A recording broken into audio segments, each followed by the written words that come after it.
I'm gonna tell you guys why the Rebound is the best crankbait rod on the market.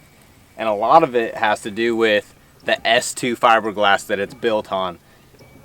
Generally, you would think a glass rod, you would lose sensitivity, but that's not the case with S2 fiberglass. It still gives you that parabolic bend that you get from traditional glass, but the S2 is much more sensitive and it's lighter. S2 fiberglass is structural grade fiberglass, and it's really hard to manufacture, but we found the guy that can do it.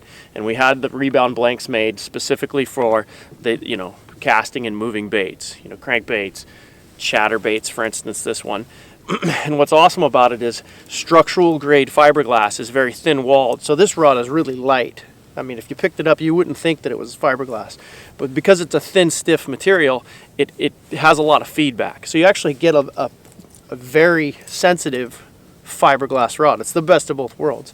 It has a really dynamic taper, so it has a light enough tip to do what you want it to do, but it's got power in the backbone. We talk about a lot about how great it is for crankbaits, but really any moving bait. A chatterbait is a perfect example of that, in the fact that I'm constantly pulling it away from those fish, and as those fish come up, whatever cover I'm fishing around, they come up, it allows them to suck that bait in, right? And it's a single hook, so we want to get that hook down as deep as possible, and having that delayed action allows them to do that.